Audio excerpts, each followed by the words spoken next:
You can talk to Shani anytime. It doesn't matter day or night. Shani, your life is better. There's nothing you can't talk about. Shani, get ready to start the show. You're with Shani and you know we're gonna talk. Ordinary people and extraordinary God. Check the reference in Ephesians 5. We walking in the light and we're living in love. You know with Shani we gon' keep it intact. Cause every Monday got it coming. Yeah, we coming right back. So act like you know we get it on and popping at the Shani Show. You can talk to Shani anytime. It doesn't matter day or night. Shani, we're giving you light and love. We're coming on without a doubt. There's nothing you can't talk about with Shani.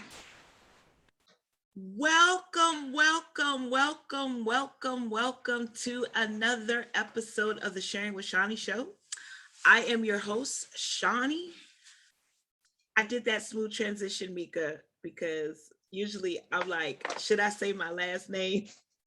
I liked it. But I didn't have the awkward pause this time. But then I started cracking up. And I'm excited because I have two of my favorite people. Of course, you guys know Mika Fresh, been rocking with me since 2016. That's a long time.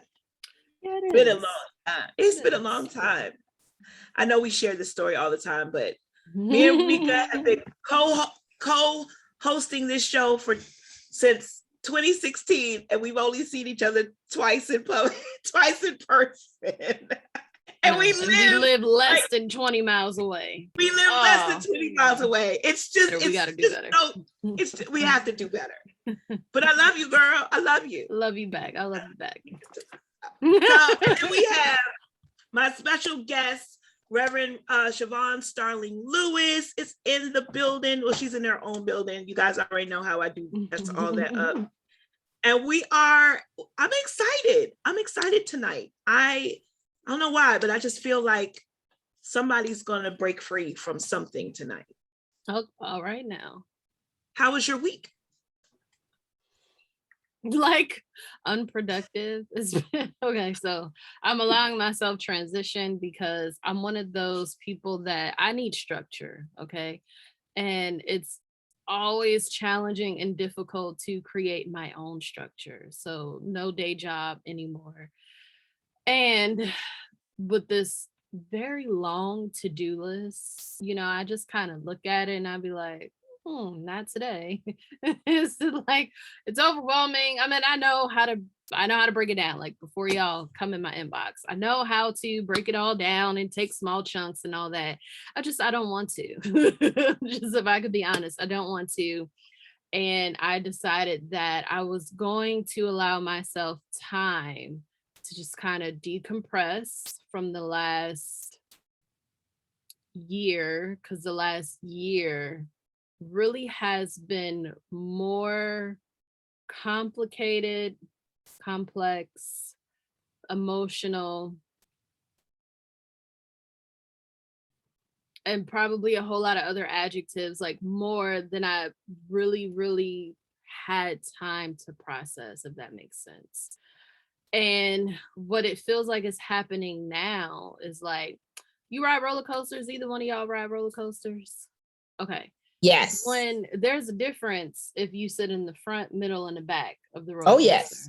Okay. Oh, yes. So when you sit in the front seat of the roller coaster, you feel the weight, right, of everything behind you. So you experience it first, but like once it's all over and you stop, and then you feel all the other cars stopping, if that makes sense. So you kind of like jolt again. When you're in the middle is, I feel like it's a little wacky. You'd be like, it's okay, because I love roller coasters, right? So I like never sit in the middle. When you sit in the back, you kind of get that extra momentum going on in there. But once the ride stops, it stops. So if I was using this analogy, I would describe what's happening now as sitting in the front of the roller coaster. Like it stopped a couple of weeks ago. But now everything that was trailing behind it is like about to catch up. So I just, I decided I'm gonna give myself the rest of the week. So it'll be a full 2 weeks at the end of this week. I just got my pen and pad, right? I got a rag of notebooks like all over the place. But I dedicated this one book to really be intentional about what the next year of my life is supposed to look like according to the creator's plan for me. And that's really the gotcha because that requires me to be silent, go in prayer, be open, be sensitive, listen and receive, right? So we lost Shani, but that's okay. That's a lot of requirement, and I got to get myself just, in there so that I can get what I'm supposed to get out of it. Yeah, that is its own heft of work. Right. It really is, because it's like the shift before the shift. So I join you in prayer around that as you thank you make that space in your spirit and in your mind and in your heart, and you recalibrate, because that's a holy really spaces. It's a really good word. Recalibrate. It's those are holy spaces, but they are. It's also. It's liminal, right? You're neither here nor there, and it can feel untethering and also liberating. Just a cacophony of emotions that happen in those spaces. It's holy space. I find myself in a space similar to that right now, and there's something so beautiful, but also so untethering. That's, I want your God's graces to be upon you and you to feel that closeness as you navigate, because I appreciate you articulating that out loud. Thank you. I received that. Yeah. So one of the things that I'm really good at doing is like getting all cerebral, and I don't want to do that. Right. I want to be appropriate. I feel like there is a perfect formula, to be able to just activate the next level. And that's where I want to be. I don't want to do the token Mika thing to do, which is totally rely on all of my intelligence. I want to be like real dumb right now. That's all. Or instead of dumb, well, just like unknown, like not know. Like, why do you have to know? That's dumb, right? Isn't that dumb when you don't know? I think I hear it like the different kind of, but like the different kind of wisdoms, right? Like, like there's like the head intelligence wisdom that will find a logical reason to do something. And I hear you saying you want to turn that down. You want that to turn down so that your other wisdoms, okay, because that's your default. That's your safety. Totally. It's so comforting. And I totally relate to that, because that's also, I think, as Black women and just women in general, or people in general, it is the safest thing to rely upon. It's the thing we're taught to cultivate as a child through most of our adult. We, be smart, and boy, are you right that if you get all the head stuff in, it can shut down the parts that I hear you say you want to let lead right now. Yes. Yeah. The parts that I feel is yearning to lead. So I want to give that space and just allow it to lead, because I can only imagine, what would be added to me if I let it lead in that way. You know what I'm saying? So, So I'm ready. Excited for you. I'm ready. Thank you. I am too. Like, and that ooh kind of way. It's like, I'm gonna do this. And I feel like that on every roller coaster too, right? Before I get on a roller coaster, I'd be like, yo, am I about to do this? Especially as I get older and start, doing all of this analysis before I get on it. So I kind of want to approach it the way I would approach a roller coaster. If I think about a roller coaster too much, I'm not getting on at all. But the first thing I say to myself is, I came all the way to this theme park to do what? To enjoy myself and to have fun. And if this ride is the last ride, then let's ride. I don't care. Like, whatever. I live. I'm good. So that's that's kind of how I want to be. I remember when I was on a book tour, I was promoting the first book. I think it was the first book, Sharing My Mess. So this is probably like, just pause for a moment. Promoting my first book? Yeah, the first one. Okay. I just like that. You know what I'm saying? That's some good stuff right there. I'm with you, Mika. Let's pause that moment, savor it a little bit. Yeah, enjoy it in she just the air. kind of rushed through that, but like, whoa. No, some of us is trying to get there, girl. Exactly. I wrote a note that was long. Like some of us is trying to get there, girl. Who's got an echo? Who's got the echo? That's my fault. I'm sorry. I was trying to put the Facebook on there, and then I ended up. My apologies. It's okay, no problem. But I was on tour for the first book and was at this conference, and the I don't know if you ever been to conferences where they have like the worship band or group. I'm gonna just say no because I've never. You never? No, I need to learn a little bit more. Wait a minute. Anyway, in between, like, just invite me to the next one. That's all. Yes. Okay. So they have like a worship, like they'll start the conference with music, like a worship praise team, right? Got it. Okay. And the worship leader says, "Does anybody love God with reckless abandon?" And that statement has stuck with me every time I try to get in my head about just taking leaps of faith, right? Like, because I want to love God with reckless abandon. Like I want to release all fear, all doubt. Yolanda Adams, because I know you be liking songs. Like, I know you like Yolanda Adams, Mika. But she had this song. Take it away. That's the song I'm talking about. Yes. Where she says, remove all doubt and all insecurity. Yep. And some my iniquities. Yep. That's the song. I've been misquoting songs all day, so I'm glad I got that one right. Okay. But yeah, that's the song. Like, yeah, go to Facebook. Like, I had a whole thing. But like, living into my new 7 as an Enneagram, I thought I was a 5. That's a whole nother story. We'll talk about that later. But yeah, we got to. That's what you need to do. And I just might want to add that all of your wellness whispers are lining up right now for this moment. Have you? Right. Like the whole month of October. Crazy. You was prophesying to yourself. You was speaking a word to yourself. Myself.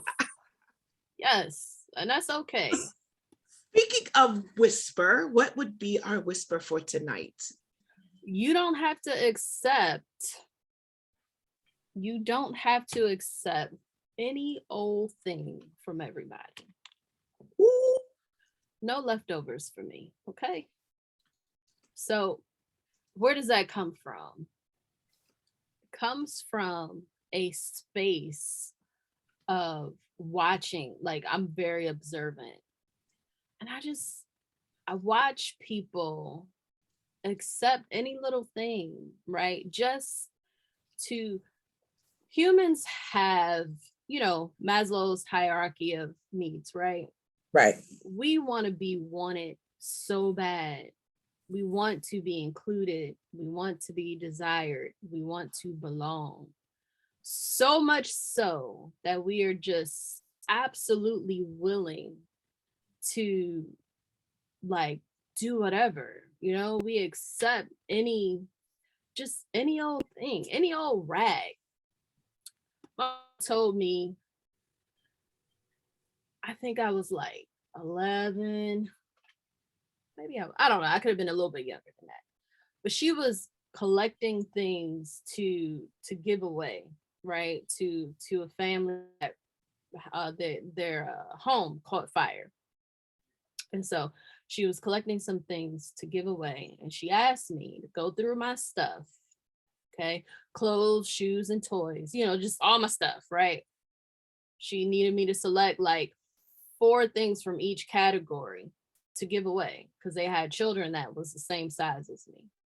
And she said, listen here, this is not your opportunity to get rid of things that are broken or don't work. that have holes in them, you know, that are faded. If you wouldn't wear it or wouldn't play with it, it's not for you to put in this pile. Just because someone is in need doesn't mean we give them trash. And, you know, like as a kid, I remember looking at her like, well, why would I give anybody my trash? But as I went through my stuff, like I didn't want to give away anything that did work, right? So it was like this struggle. But obviously, you know, that's a child thing. As I got older, though, I always kept that with me because people that are in a place of privilege, and that's anybody that has something, right, that's like that you want, or just works in their favor. So we accept every little thing, you know, we accept crappy energy, we accept leftover love, we accept leftover time. Did you say leftover love? I did. Yes, I did. That's a whole word. It actually is, it's a chapter in the book. So leftover love. All right. But we accept that. And then on a deeper level, what I've been observing is because I've been working with a lot of young women, and we're talking middle school to early high school. So from 6th grade up to 10th grade. And this social media crap, you know, like this is when I start yelling, turn it off. Like I just get off of the internet. I just want you off. Stop. Because it has them being so hard on themselves, right? In order to be accepted, that they in turn downplay themselves and just start accepting what anybody gives them, any crap. So as a woman, and as the mother of a young woman, this bothers me so much. One thing that my mama always taught me, if she didn't have nothing else to give me, right? She didn't have no riches to give me and nothing. We had wealth, because this is wealth. Knowledge is wealth. Yeah. My mother said, don't you ever let anybody make you feel less than. Mm-hmm. Okay? No man, I don't care how fine he is, no man is worth your self-respect and your dignity, point blank, period. Okay? Because you just don't go down that road. That's where I am. That's how I got to it. I mean, it's taken a while to get there. I've just been watching some loved ones, you know, the things that they're experiencing, the sadness that they're having, you know, this heaviness that a lot of us are feeling. I see it expressed, you know, in different social media posts and stuff like that, and just even the questions that people are asking, you know, and they're just like, why do we do that, and why is that like that, and this, that, and whatever. Because, you know, a lot of times we don't really know the power that we have, and because we want to belong and be included, we're willing to relinquish that power. It's not okay. Like, at what cost? You know what I mean? So you do not have to accept any old thing from people. And that's where we are. And I think Shani is frozen again. So look like she might be. Yeah. I mean, I think. How you feel about that? It was funny. Earlier, when we were talking about what we might bring up, that idea of having your truth as your self-care is so tied up to that same thought of taking any old thing from any old body. Right. Because if you don't know what you truly believe, what you truly think you're deserving of, if you're not willing to even be honest, like something not right here. Something, how I'm feeling around this person is not how I want to feel about myself. How, thoughts I'm having when I'm around this energy is not who I want to be. This is not bringing the joy to me that I desire. This is not, we oftentimes are so used to taking whatever someone tells you that we silence that part of ourselves. Right. And that a huge part of caring for our humanity, caring for ourselves, is being willing to say that truth. It's like, you've crossed the boundary. That's not appropriate for me. I can't control you, but I can decide how I want to respond to that boundary being crossed. Exactly. And that's the power that for me, that's a huge part of the power that you're speaking of. In my life, it's been a huge part of that power. It's like, wait a minute, I don't have to co-sign. I may not control what other people do, but I don't have to co-sign their behavior by swallowing what God hasn't called me to swallow. Thank you. It's that God hasn't called me to be your doormat. Thank you. And he never will.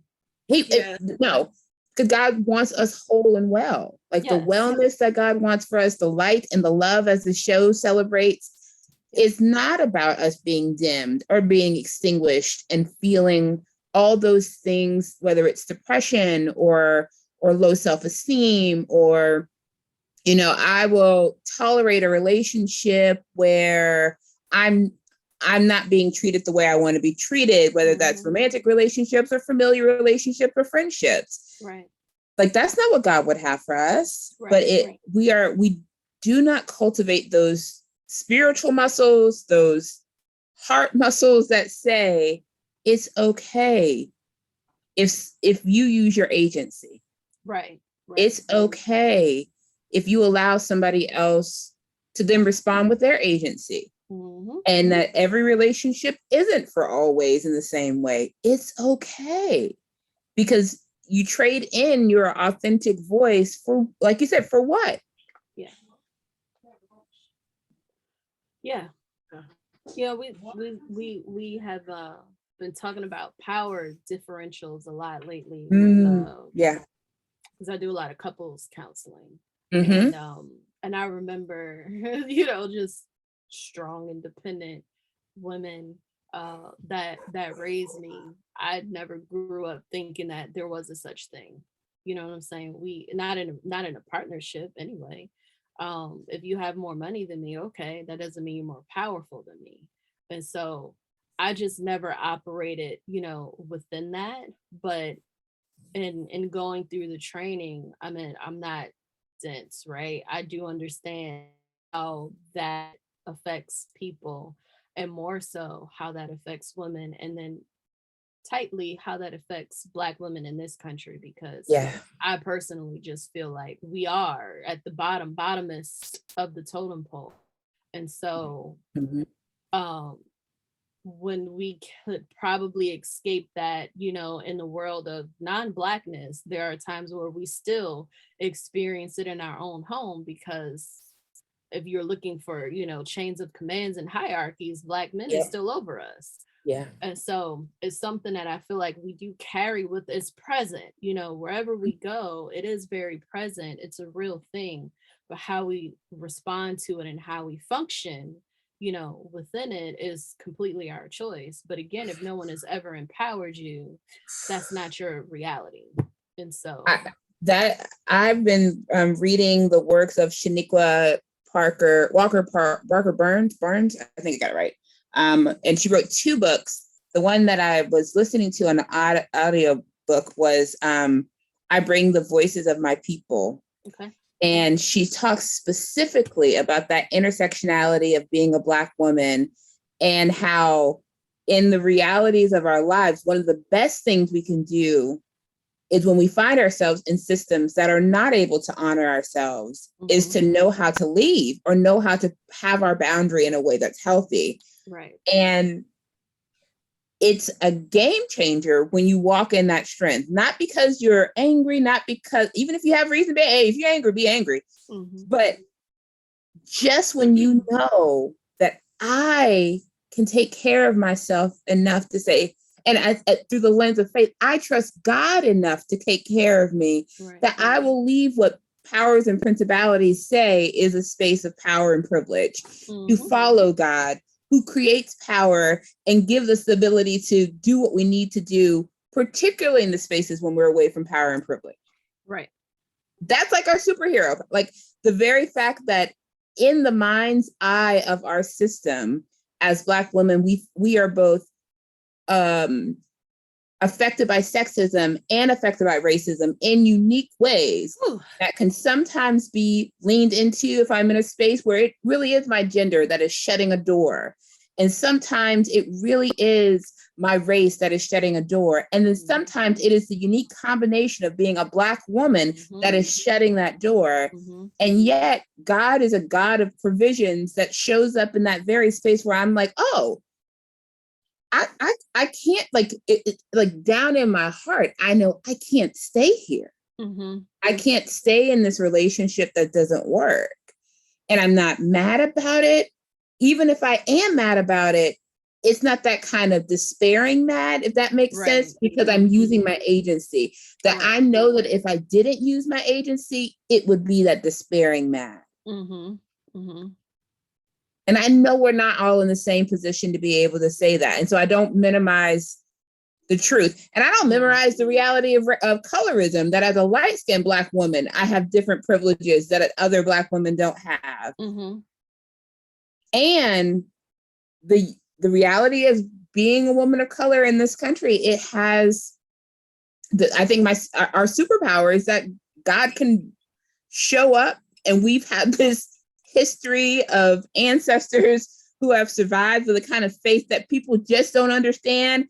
And it has grounded us in the truth of who God is more, because we can't rely on powers and principalities to show up for us in the way that other people are privileged to allow powers and principalities to default for them and work for them.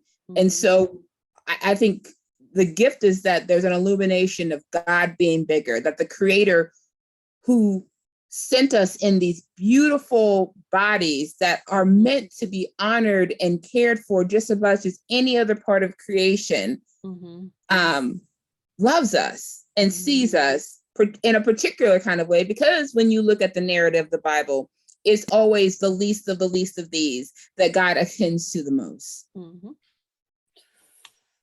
I gotta stop right there. Standing up. Right. I gotta stop right there because, I gotta do protocol. Yes, ma'am. Sorry. I feel like y'all just came in my house and I didn't introduce you to my grandmother. And she said, and my grandmother is saying, you ain't got no manners, right? Yeah. I'm so sorry, Grandma. I'm sorry, Grandma. I was raised by a grandma, so I get it. The woman who's just been talking all of this knowledge and got Mika's hair standing up on her arm is the Reverend Shavon Starling Louis. She is a pastor of Word and Sacrament for PCUSA. She's my friend. She's down in it's not, what is the dirty South? That's not North Carolina. Yeah, it includes North Carolina. I would say North Carolina, South Carolina, Georgia, Florida. Depending on how you sign, Georgia. By way of Florida, all that stuff. Yes. Married, 2 children, all that good stuff. And it's doing just great things for the church and for community. If she looks familiar to some of you, she was recently over the summer, she did the Awkward Silence, the Wisdom Wednesday series that I did over the summer to promote the ebook that came out. And so she's here now. And this is a great segue because the topic tonight is truth telling is self-care. How about that? It really is. And it's the kind of self-care that defeats all the self-uncare and the it defeats the self-hate. It defeats the hate that other people try to throw at you. Because at the end of the day, when it's just you in your house and you in your mirror and you and your God and you can know that you trusted God more than you trusted the powers of principalities that wanted you to be dishonest and wanted you to stuff your truth or wanted to minimize your truth or minimize who you are. I've been thinking a lot about having left the space where just the physicality of being a Black woman just felt unsafe. And what it meant for me to go into a season where I can wear my Black Lives Matter t-shirt whenever I think about it. I'll put it that way. Whenever it comes to mind, whenever it feels like whatever it is that God is calling me to say about who I am in a day. When you are in a space that's maybe unsafe for whatever reason. It may be because it's a corporate space. It may be because whatever it is, for you to be able to be your truest self. And man, it's everything. It is. It is liberation. It is straight up like Jesus setting the captives free. And it's because so how we present ourselves. Go ahead. Yeah. No, I was just gonna say it, and it's like really small things, right? Oh yeah. Like I have kind of just like, I believe I had, especially in the 90s, okay, coming out of college, I assimilated in ways just to get jobs. I mean, we talked about this on the show a couple of weeks ago, Mika, with my $65 wig. I didn't even get the job, right? Because I was scared to wear my natural hair. That was in the 90s. But then I was like, but it is something so simple. And I'm gonna, I don't know if I shared this story on the show, but so I did a lot of pulpit supply over the summer, right? So I'm having this text conversation with the pastor that invited me to his church. And so he's texting and he says, and let me preface it, white guy, okay, right? So he says, so Shani, we don't use